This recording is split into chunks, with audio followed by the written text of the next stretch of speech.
Y ayer el comercio hacía un análisis del perfil psicológico, de verdad que es de terror, porque no se les mueve un solo pelo a estos criminales. Y lo que hay detrás es mucho peor todavía, que es lo que hemos estado intentando recoger de fuente policial en los últimos días, ¿verdad? Así es. Vamos a analizar esta situación. Está ya en los estudios el general Luis Vera Llerena. Él es excomandante general de la policía, que conoce perfectamente cómo funcionan estas mafias, pero también estamos ya en línea con el señor Luis Villanueva, secretario de Construcción Civil, porque resulta que estos delincuentes no solamente extorsionan a las grandes inmobiliarias, a las grandes constructoras. Señor, señora, si a usted se le ocurre hacer una pequeña reparación en su casa, de repente mejorar la fachada, allí también están estas mafias y es lo que le ha pasado al testimonio que tenemos también aquí en los estudios. La persona que está haciendo la denuncia, la vamos a proteger su identidad porque efectivamente está muy temerosa. Gracias a los tres por haber venido el día de hoy, por estar con nosotros. Y vamos a empezar con el señor Villanueva para poder conocer cómo operan estas mafias. ¿Y cómo es que se hacen pasar por sindicatos? Señor Villanueva, gracias por estar con nosotros conectados el día de hoy. Esto es algo que usted ya nos ha comentado, pero es importante que se reitere, porque estas mafias de alguna manera logran legalidad, entre comillas, haciéndose pasar por sindicatos formales. Claudia, Pamela, muy buenos días. Buen día. Y bien, este es un tema que le hemos venido denunciando desde hace muchos años. Yo quisiera empezar en este caso reconociendo el buen trabajo que ha hecho la policía para inmediatamente dar con los asesinos que hace pocos días han asesinado a una familia entera. Bueno, y lo que muestra con este asesinato es lo avesado y que son estos delincuentes que no reparan en nada ni en nadie. Estos son bandas de crimen organizado que actúan directamente. Así hay muchas bandas a nivel nacional, hay unas que operan desde las calles, hay otros que operan desde el propio penal, desde ahí están sus líderes, desde ahí los dirigen. Pero yo en este caso quiero hacer una denuncia todavía más específica. Hay malos empresarios que se coluden con algunos pseudo sindicatos, que son sindicatos de fachada. No solamente para, vamos a decir, extorsionar a los trabajadores a través de aportes indebidos, que entre comillas le ponen cuota sindical, sino que además lo que hacen es lo siguiente. Mire, en las obras no permite que hagan su trabajo los verdaderos dirigentes sindicales, los verdaderos sindicatos, sino se colude un mal empresario con un pseudo sindicato. ¿Para qué? Para que a los trabajadores que hacen la obra no le paguen los salarios que están reconocidos por ley ni sus beneficios sociales. Vamos a decir, si un operario semanalmente debe ganar 850 soles, le pagan la mitad. Todo ese dinero que se recauda, por supuesto que va una parte a esos delincuentes, ¿no? Y otra parte beneficia al empleador porque no le paga, no pone a los trabajadores en planilla. Usted se imagina una obra que tenga 300 trabajadores, es una cantidad ingente de dinero. Y aquí yo quiero denunciar, ustedes hace algunos días cuando anunció un paro, una huelga a la CGTP y nosotros salimos a decir que no íbamos a parar, sí. Ustedes hicieron una entrevista desde la carretera central a un señor Juan Carlos Tazara. Él es presidente de la Asociación de Empresas Inmobiliarias, AESI, ¿no? AESI. Este señor, a pesar que sabe que esa federación, ¿no? FETRACAP, cuyo primer secretario general está purgando cárcel de 15 años por extorsión, ¿no? Y el segundo secretario general que sucedió a esto fue acribillado y muerto por disputa entre bandas, por disputarse las obras, y el próximo secretario general, un tal Julca, preso también por extorsión, y este señor Tazara, presidente del ACI, no tiene empacho de salir con los delincuentes en una entrevista. ¿Por qué se asocian? Porque un verdadero sindicato se dedica a defender y a exigir a los malos empresarios a pagar los salarios y los beneficios sociales. Eso no le conviene a los malos empresarios. Además, una organización sindical tiene actividades, muchas veces hace al año 2 o 3 movilizaciones. Por ejemplo, en abril hacemos una movilización para presentar nuestra negociación colectiva, en agosto para solucionar la negociación colectiva, y a estos empresarios no les conviene eso, porque a ellos no les interesa que haya organizaciones sindicales verdaderas para que reclamen los derechos de los trabajadores. Bien, Entonces, señor Villanueva, lo que usted nos está contando es bastante grave y abre efectivamente un nuevo ángulo para que la policía pueda investigar, ¿no? Que así como hay sindicatos de fachada, hay también malos constructores, malos empresarios que se coluden para finalmente perjudicar al trabajador formal, ¿no? Porque no va a recibir su sueldo completo, sino solo la mitad, y la otra mitad, que me imagino que en papeles sí figura, ¿no? Porque cuando van a entregarle los documentos formales, no sé, pues al Ministerio de Trabajo, ahí sí aparece que sí le están pagando completo. Lo que pasa es que, mire, el trabajador no puede reclamar, porque pobre de aquel trabajador que reclama. Porque afuera los delincuentes, hay delincuentes con armas que al trabajador le esperan a la salida de la obra y lo amenazan, le ponen la pistola en la cabeza y le dicen, oye, no reclames, te vamos a hacer tal cosa, y de lo contrario lo amenazan con atacar hasta su propia familia. Esta es una de las tantas modalidades que lamentablemente usa la delincuencia y que esto se tiene que ver de qué manera se combate, ¿no? Claro que sí. Nosotros desde aquí le hacemos un llamado al señor Tazara, ¿no? Para que nos dé unos minutos, entrevistarlo, porque esto que usted denuncia es bastante grave. Pero además pone el foco en algo que es importante, ¿no? Que es la identificación finalmente de estos sindicatos fachadas, de los malos funcionarios, malos empresarios. Porque ustedes como gremio, como grupo, han hecho el esfuerzo de hacer la denuncia porque conocen bien de qué manera operan, ¿verdad? Y aquí la pregunta se la voy a trasladar al excomandante, al señor Vera Llerena, que está esta mañana con nosotros, porque cuán difícil es, comandante, gracias por estar hoy aquí, este trabajo que al parecer los propios gremios sí hacen, pero que a la policía le cuesta entrar para cortar finalmente este círculo vicioso de extorsión. Sí, Claudia, Pamela, buenos días, gracias por la invitación. Efectivamente, permítame hacer primero un análisis cómo está la inseguridad en el país. En estos últimos años, peligrosamente se está incrementando porque el Estado está cediendo terreno a todas estas bandas criminales y organizaciones criminales en diversas modalidades en el país. Se está incrementando organizaciones criminales para la trata de personas, para la minería ilegal, contra la corrupción, el narcotráfico. Estamos cediendo terreno y le estamos dando oportunidades porque no somos firmes y drásticos en cumplimiento de la ley. El Estado y todas las instituciones involucradas en esto debemos participar y comprometernos, porque no solamente dejar a la institución tan importante que es la Policía Nacional. Miren, en este caso particular, organizaciones criminales, bajo la fachada de pseudo sindicatos, se inscriben.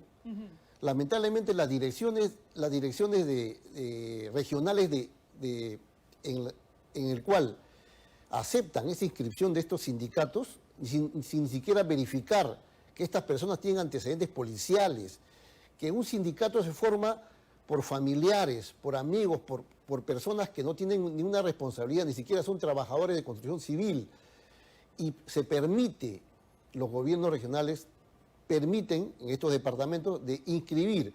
Luego con esa inscripción, estas organizaciones criminales van y presionan, amedrentan, amenazan al empresario, al ingeniero, ingresan sus trabajadores y se empoderan económicamente, tremendamente, de tal manera que si otro sindicato formal ingresa en esas filas, se interfiere, ellos lo eliminan. Ha habido casos, lamentablemente, casos en Sullana, 20 muertos, en Chorrillos, 17 muertos, de nuestros sindicalistas formales. ¿Y qué genera? Que genera que los trabajadores formales puedan pegarse más a las organizaciones criminales, a las bandas criminales, y no a lo formal. Entonces, pero otro problema que tenemos, que nuestros empresarios, nuestros comerciantes, no están denunciando no están informando a la autoridad lo que está pasando. En su estructura de costos están incluyendo, entre comillas, seguridad para contribuir con la delincuencia, contribuir con las bandas criminales que cobran los cupos. Entonces, eso es peligroso. Tenemos que hacer una campaña firme en el Perú, a nivel nacional, de apoyo al empresariado. Hubo unos años la Dirección Nacional de Protección de Obras Civiles en la policía. Sí. Funcionó unos años que estaba protegiendo algunas obras principales en coordinación con la Dirección de Investigación Criminal. Eso fue una estrategia que rebajó un poco esta modalidad de crimen, pero no se ha continuado porque se hizo investigaciones, lamentablemente, hay que decirlo, que también se involucraron algunos policías protegiendo a las bandas criminales. Pero eso debe continuar, son estrategias que deben continuar de manera firme contra la delincuencia. No podemos dejar pasar en esta clase de modalidades sin ningún apoyo al empresariado, al dirigente sindical formal. Debemos trabajar conjuntamente, coordinadamente, de manera multisectorial. El ente privado, CAPECO, las organizaciones de la Confederación General de Trabajadores, la Federación Nacional de Construcción Civil, CAPECO y la autoridad, el alcalde, la policía, General, de manera si me y permite, combatir este crimen. Lo que usted ha señalado es muy importante, pero estamos hablando de una modalidad delictiva a un nivel muy superior, ¿no? En donde participan instituciones que, por supuesto, tienen que actuar para tratar de cortar a estas mafias, pero hay otras modalidades y justamente tenemos un testimonio porque usted no necesita ser un gran empresario, un gran constructor, una gran inmobiliaria para ser víctima de una mafia de construcción. Lo que le ha pasado a estas personas es que solamente estaba haciendo un trabajo en su propia casa y ahí es donde han llegado estos delincuentes. Le damos la bienvenida a esta señora que estamos protegiendo su identidad, pero queremos que nos cuente, por favor, qué es lo que ha pasado, cómo es que así usted se ha vuelto víctima de estas mafias de construcción. Buenos días. Bueno, yo estoy construyendo mi casa, ya estaba rompiendo para techar los constructores, ya, y de pronto estábamos sacando el desmonte y en eso yo estaba parada en la puerta esperando al camión que iba a venir y aparecieron un grupo de muchachos, ¿no? Tocaron la puerta de mi casa y dijeron, ¿quién es la encargada? Y le digo, yo, ¿qué pasa? ¿Qué está haciendo? Me dice. Le digo, estoy rompiendo un techo que se me ha caído. ¿Y quién lo va a recoger? Le digo, bueno, ya estoy esperando que mi esposa esté trayendo el camión. Ya, ¿y por qué yo soy acá de la cuadra? Me dice, ¿y por qué yo hago estos servicios? Me gustaría trabajar con usted. Dije, no, porque yo tengo ya un camión contratado, ¿no? Y me dijo, sí, pero usted tiene que contratar acá a la gente de la cuadra, ¿no? Tiene que contratar acá a la gente de la cuadra para que venga a construir. Pero ¿cuál es el problema? Le digo, si yo estoy trabajando en mi casa. Y agarra y un muchacho se acerca a mirar lo que había sacado y le dice, pero eso no parece de un techo, eso parece más. Le digo, y yo me puse serio y le digo, ¿cuál es el problema, no? Y me dijo, ya, pero igual, si usted necesita a alguien que le venga a recoger, pásemela abajo, yo soy de la cuadra. Y si alguien más viene a molestarla, avíseme que yo también le puedo dar protección. Usted diga que soy tal personita y que yo estoy mirando acá la obra. Y yo agarré y le dije, bueno, gracias, ¿no? Y desde ese entonces, cada vez que hacía un movimiento o una construcción, siempre alguien aparecía a mirar o a tomar fotos de mi casa, ¿no? Es decir, usted estaba solo moviendo, y ahí estamos viendo las imágenes de la cámara de seguridad que ha grabado esto, ¿no? Estamos moviendo el desmonte. Ya tenía usted a un camión contratado para poder llevarse este resto que había quedado de la obra y ahí se le acercan estas personas. Ahora, el ofrecimiento de seguridad, ¿usted en realidad cómo lo entendió? Porque no era una seguridad para que no le pasara nada por otras personas, sino para que no les pasara nada por parte de ellos, para que ellos no le hagan nada a usted. Sí, porque incluso me miraron todas serias y eran varios, pues venían encapuchados, ¿no? Y bueno, yo sí realmente me sentí muy, muy, muy temorosa porque siempre cada vez que hago algo, hacía algo, siempre había alguien tomando una foto o algo, ¿no? Entonces yo temía por mi familia realmente, ¿no? Puse la denuncia, claro, pero no sentía pues ese respaldo que podía tener, ¿no? Y no es la primera vez, porque incluso tuve que contratar a una persona cerca de la cuadra para que me haga, porque el camión ya no quería venir. Y conversé con el chico, le digo, oye, ten cuidado porque tal persona. Me dijo, no se preocupe, señora, ese chico a todas las construcciones del barrio, de más allá, siempre va y pide, ya lo conocen ya. Ah, ok, le digo, pero no, conmigo no se va a meter, no se preocupe. Incluso la señora de la ferretería también me comentó lo mismo, que ese chico siempre van, ya es un grupo que ya conocen, que van a las obras de diferentes casas donde están techando o están rompiendo, están haciendo algo, a preguntar qué están haciendo y a ofrecer sus servicios, pues, pero eso ya es otro, no creo que es un servicio para trabajar, sino para extorsionarte o pedirte algo, ¿no? Claro. Ahora, imaginamos que debe tener varias denuncias, entonces esta persona, y la policía no ha hecho nada. Bueno, lo que yo comenté a la comisaría, ellos me dijeron que sí lo conocían, que ya lo tenían en la mira y que estaban haciendo seguimiento, ¿no? ¿Y qué estaban esperando para detenerlo? No sé realmente. Yo ya, como ya dejé de hacer cosas en casa, Sí. ya lo dejé ahí, pues, pero igual, ¿no? No vemos, no es algo normal que ahora en tu casa tú misma, con tu esfuerzo que trabajas, quieres hacer un techo o un piso más y tengas que estar pagando, pues, ¿no? Para poder hacer algo propio de tu casa. Como yo le dije, no, es mi casa, o sea, yo estoy haciendo algo pequeño en mi casa, pero ellos como conocen, imagino, saben, no, pero esto no es un techo pequeño, me dijo así, ¿no? Incluso una vez también estaba el camión y se pusieron encima del camión a ver, y como vieron a mi esposo ya se fueron, se hicieron los locos y salieron, pues, ¿no? Bien, queremos agradecerte porque tu testimonio grafica bastante bien qué es lo que ocurre, ¿no? Es gente que conoce bien la zona, que está a la expectativa de las cosas que ocurren, de alguien que levante una pared, de alguien que levante un techo, ¿no? El acercamiento al inicio es, te quiero ayudar, te quiero dar seguridad. Cuando eso no ocurre, sabemos de qué son capaces. Entonces, ¿cómo es que la policía, en este caso, que conoce ya la zona, que ha identificado a uno de ellos, no puede hacer algo más allá de eso? La sociedad debe saber cómo peligrosamente se ha incrementado esta modalidad. Hay organizaciones criminales que cobran cupos a grandes industrias y construcciones, pero como este negocio es un negocio criminal que se ha incrementado, que es rentable para la delincuencia, también ahora hay pequeñas bandas criminales que te pueden cobrar cupos a pequeños edificios, construcciones pequeñas. O sea, se ha proliferado este negocio ilícito.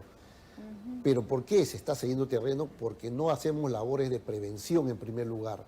Si ahí estuviera, en ese trayecto, un patrullero, estaría preguntando a los vecinos alguna novedad, por favor comuníqueme cualquier información, inmediatamente podemos intervenir en flagrancia. Pero tenemos que hacer una prevención más incisiva, más consciente en el país. Por estos temas, lamentablemente, estos sindicatos, pseudo sindicatos, se están empoderando económicamente, repotenciando, y ya lo que era una banda criminal se está convirtiendo en organización criminal peligrosa. Eso no podemos permitir. Las autoridades tenemos que ser conscientes ahora y comprometernos de que tenemos que unirnos contra esto, porque esto, ¿qué nos trae? Si hacemos inteligencia prospectiva, nos trae que estos peligrosos organizaciones criminales puedan liberar zonas, puedan dominar un distrito. ¿Qué es lo que aparentemente está pasando con la señora, ¿no? Porque a esta misma persona ya varios vecinos lo han denunciado porque parece que va de construcción en construcción, alguien está haciendo un arreglito en su fachada, alguien está haciendo una limpieza de techo y ahí está pidiendo dinero. Y yo quiero aprovechar justamente para conversar con el señor Villanueva, si es que tienen mapeado también esta modalidad, ¿no? Que no es efectivamente una extorsión a la gran empresa, al gran edificio de 15, 20 pisos, es a una familia humilde que está tratando de hacer arreglos en su casa. No tenemos su audio, señor Villanueva.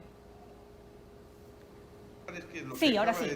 Lo que acaba de denunciar la señora es una realidad que se da no solamente en Lima, se da a nivel nacional. Como bien acaba de decir el general, esta modalidad lo usan pues en varios niveles. Hay algunos que, como se dice, a las grandes empresas y otros a las medianas empresas otros lo hacen a las viviendas. Quien hace un mejoramiento de su vivienda lamentablemente está a merced de estos delincuentes. Nosotros hemos trabajado conjuntamente con la policía, con el Ministerio del Interior, en varios aspectos. Y creo que uno de las, como lo ha señalado el general, uno de los que dio buenos resultados fue en un principio lo que se denominó como Plan Ladrillo y después ya se convirtió en la Dirección de Protección de Obras Civiles. Eso se tiene que impulsar, dotar de mayor recursos de agentes a la Policía Nacional y darle recursos de inteligencia, logística, pero además no cargarle todo este trabajo solo a la policía. Yo creo que hay que persuadir y convencer a los funcionarios del Ministerio de Trabajo que no solamente no se otorgue registros sindicales a cualquier agrupación que presente una solicitud, sino que además tiene que depurarse los registros sindicales que ya están contaminados. Hay muchas pseudo-organizaciones sindicales que no son sindicatos, son fachadas para las bandas de crimen organizado.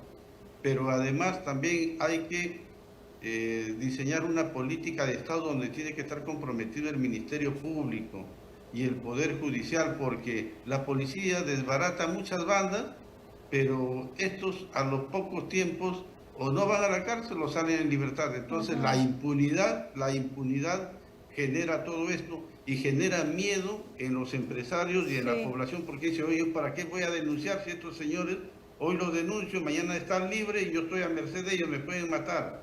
Entonces hay mucho que hacer respecto a este tema, ¿no? Sí, y bien lo ha dicho, ¿no? Y regresemos a lo que conversábamos, Raúl, si me pasas el apellido del especialista Sandro, que ha sido también parte, Sandro Espinosa, nos contaba que la única organización criminal de este rubro que fue desactivada y que ocurrió ya hace años fue la Gran Familia en Chiclayo, que después de eso nos ha dado un golpe duro a este grupo de delincuentes, porque es finalmente el Ministerio Público el que no opera de oficio respecto de cómo cortar también la cadena de posesión en propiedades y demás, de las que se van haciendo finalmente estas organizaciones criminales, general. Ahí quiero discrepar con Sandro Espinosa porque la policía ha tenido muy buenas respuestas en la lucha contra el crimen bajo esta modalidad de extorsión agravada, cobro de cupos y también con sicariato.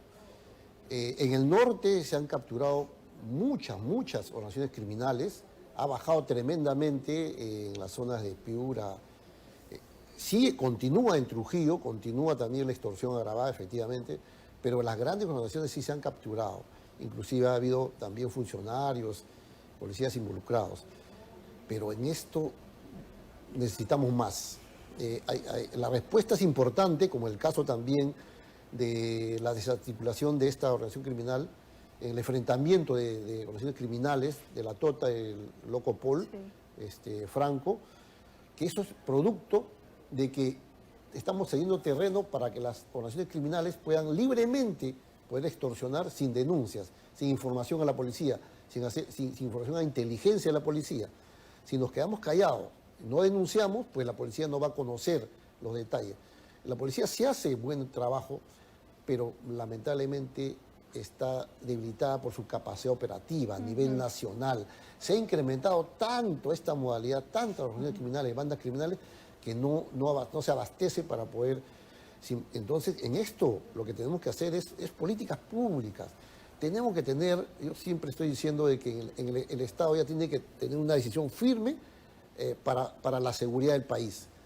¿Cómo? Primero, tratar de que el Ministerio Público, el fiscal debe ser consciente de que tenemos que ser drásticos en la investigación penal y no dejar en libertad a ellos por el hecho de poder tener una jurisdicción. No tenemos, se ha pedido en la Dirección Nacional de Investigación Criminal, la Fiscalía de Bandas Criminales. Solamente hay fiscalías de crimen organizado especializadas, pero no de bandas criminales.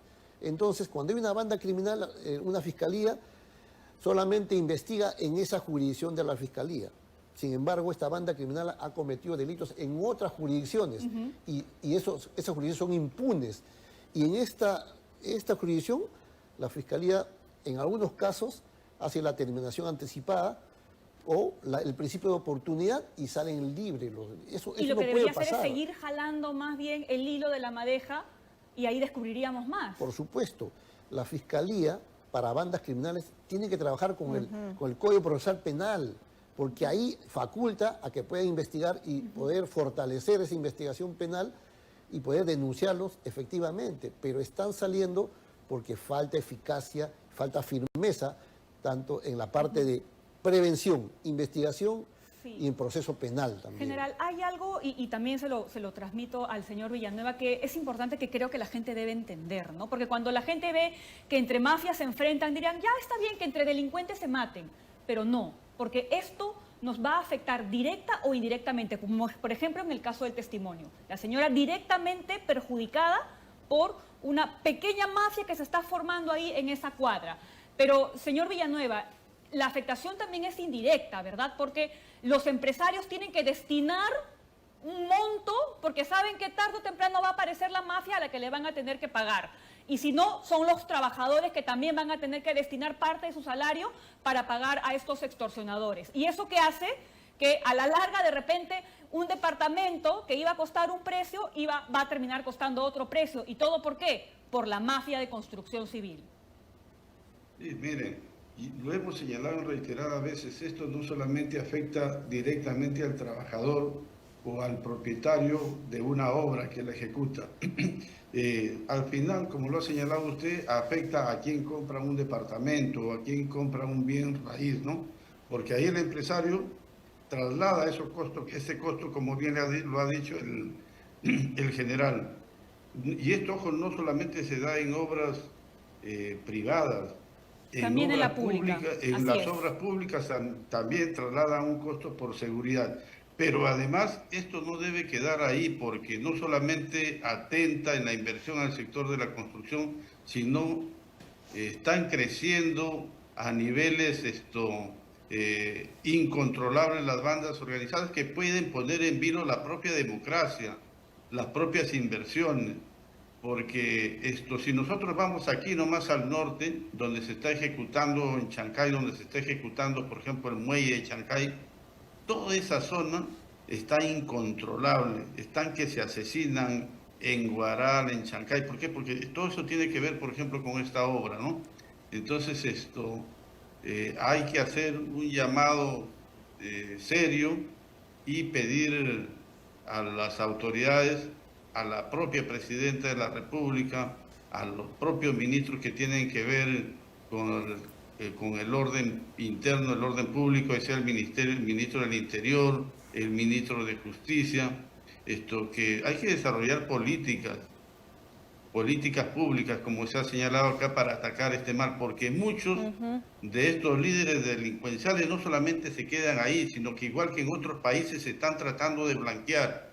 Hay muchos de ellos que ya no solamente se contentan con ser grupo de protección o de fachada de tal o cual candidato o tal o cual autoridad, sino que muchos de ellos financian, como lo ha señalado el general, tienen una capacidad económica grande y muchos de ellos hasta quieren ser congresistas, quieren ser autoridad, y no nos llame la atención que próximamente tengamos a estos capos ya metidos en el Congreso, ¿no? O ser electos, autoridades electas. No, ya, no, ni mencionarlo. Hay que rastrearlo y cortarlo. Más de eso en un Congreso que ya está bastante cuestionado sería terrible. Y aquí quiero recoger lo que ha dicho el señor Villanueva, ¿no? Insisto, dice él, en que se tienen que hacer políticas públicas. ¿Quién? Si en 18 meses han habido 8 ministros del Interior. Usted incluso, ¿no? Fue parte de estos cambios que se hacían cuestionados en su momento por situaciones en particular respecto del grupo especial que se había formado y demás. ¿Quién las va a ejecutar? ¿Qué expectativa tenemos nosotros, los de a pie, la señora que sale a denunciar un arreglo en su casa, de que alguien se pueda hacer cargo de esta situación? Porque la radiografía la tenemos todos, el testimonio de la víctima lo tenemos, el compromiso de los gremios lo tenemos, las ideas desde las policías la tenemos. ¿Qué más? Parte del incremento de la inseguridad del país es que los gobiernos anteriores han estado debilitando constantemente a la institución importante para la seguridad, que es la Policía Nacional. efectivamente, en estos atropellos que se ha dado, abusos, de cambios constantes de comando y de no darle ese empoderamiento a su policía, ese respaldo a su policía. Por eso es que ahora, bueno, ya tenemos, gracias a Dios, esta ley que permite que el comando esté 2 años y podemos hacer políticas.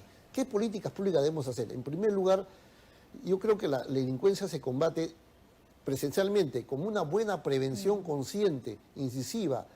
Está registrando a todas las personas sospechosas. Se ha incrementado un montón, miles de motocicletas.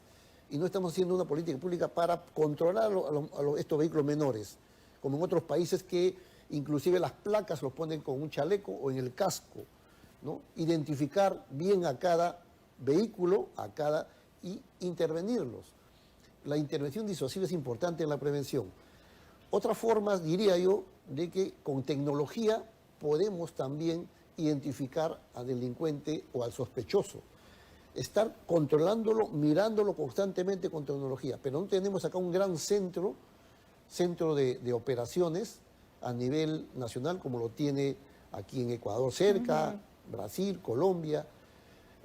Un C5 es un centro que es una política pública que lo tiene que hacer a nivel de PCM, Central. donde se involucra ahí Ministerio de Interior, Ministerio de Justicia, Fiscalía, juez, municipalidades, interconectado con todas las municipalidades, donde podamos verificar el movimiento, ingreso y salida de vehículos con placas constantemente. Todos los vehículos, serenazgos, patrulleros y todo deben estar interconectados con GPS, de tal manera que un patrullero que está viendo un cobro de estos cupos y que puede detectar, apriete un botón de pánico, están interconectados, y los que están cerca de inmediatamente intervenir. Un acercamiento a la ciudadanía en base a esta tecnología. Todas las cámaras privadas y públicas deben estar interconectadas a este C5. Claro. ¿Y quién debe estar liderado? Debe estar un funcionario de alto nivel que coordine con todos. Pero tenemos que invertir. ¿Cuánto vale esa inversión? Más o menos 2.000 millones de soles. Pero tenemos que hacerlo porque si no, no podemos controlar o verificar o hacer un seguimiento a esos criminales, a esas organizaciones criminales. Pero tenemos que pensar en grande en seguridad. Si no lo hacemos, nos van a avasallar la criminalidad.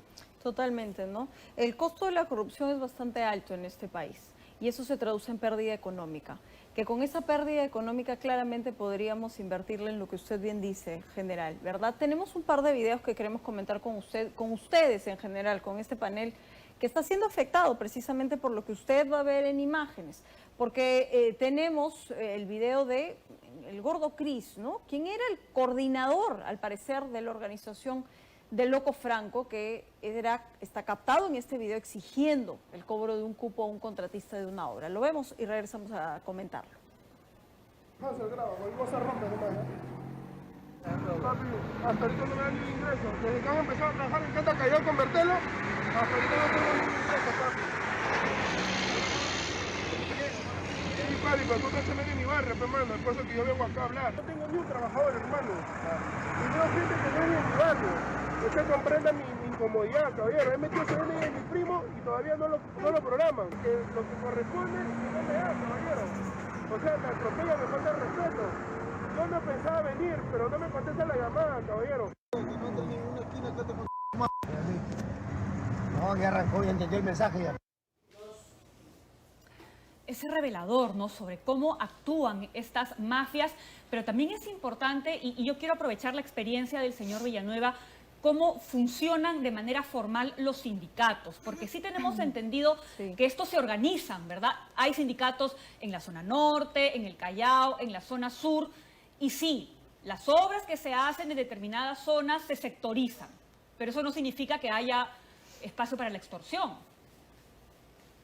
Sí, mire, primero para señalar que nosotros como Federación de Trabajadores en Construcción Civil a nivel nacional tenemos 200 sindicatos afiliados a nuestra federación. Aquí en Lima tenemos 2 sindicatos nada más afiliados a nosotros y que siempre existieron desde los años 40 y 50. Sindicato de Construcción Civil de Lima y Balnearios y el Sindicato de los Balnearios del Sur. Lamentablemente, desde el año 2017, cuando ya empezaron a pulular estas agrupaciones, ya pues esto se desbordó por una mala decisión del Ministerio de Trabajo. Llegó un momento en que había como 90 sindicatos reconocidos, pero esos son sindicatos de fachada, pseudo sindicatos que usan pues los métodos que ya hemos señalado, que en un principio era coacción y han ido puliendo su metodología, ¿no? Entonces, mire, lo que nosotros hacemos es cuando hay una obra, nosotros somos, vamos a decir, representantes de los trabajadores de la construcción en el sector y nosotros tenemos una relación permanente con CAPECO, ¿no? Entonces, sabemos dónde va a haber una obra, se va el dirigente sindical del sindicato, organiza el comité de obra, pero para organizar un comité de obra tiene que haber 20 trabajadores ya laborando, ¿no? Se organiza el comité de obra y ahí se elige, pues, dependiendo del tamaño de la obra, se eligen los representantes del comité de obra, que puede ser 3, puede ser 5, puede ser 8, dependiendo del número de trabajadores que haya, ¿no? Y ahí toman sus acuerdos, pero estos acuerdos tienen que ser dentro del marco de la ley, porque los sindicatos tienen una ley que es la Ley de Relaciones Colectivas de Trabajo y ahí está regulado cómo se organizan, quiénes pertenecen al sindicato, cuáles son los beneficios que tiene un trabajador y a qué son los beneficios que está obligado a otorgar el sindicato. Aquí lo que hay que señalar es que las organizaciones de fachada no hacen todo lo que estoy señalando. Esos actúan por la fuerza, de manera violenta y todo es así, ¿no? Bien, señor Villanueva, agradecerle porque este análisis nos ha llevado a todos los frentes y lo importante es que esta conversación se traduzca en acciones. Igual, General Llerena, gracias por haber estado esta mañana con nosotros haciendo una radiografía también del intento que hace la policía por acercarse a estas mafias y de lo que aún falta por trabajar. Gracias a ambos por haber estado. Sí. Insisto que nos debemos unir los peruanos, los empresarios, grandes comerciantes, dueños de tiendas, emprendedores, pero tienen que ser nacionalistas en el sentido de denunciar, pero también la autoridad tiene que darle la seguridad para que podamos darle protección a ellos. Entonces es importante eso, si no nos unimos esto va a crecer y va a ser peligroso para el país. Gracias. Por supuesto que sí. Gracias, general, nuevamente. Gracias, señor Villanueva, también por haber estado el día de hoy y gracias también a nuestro testimonio, ¿no?, que nos ha dado también un ejemplo de cómo es que finalmente también terminan operando estas mafias. 8:15.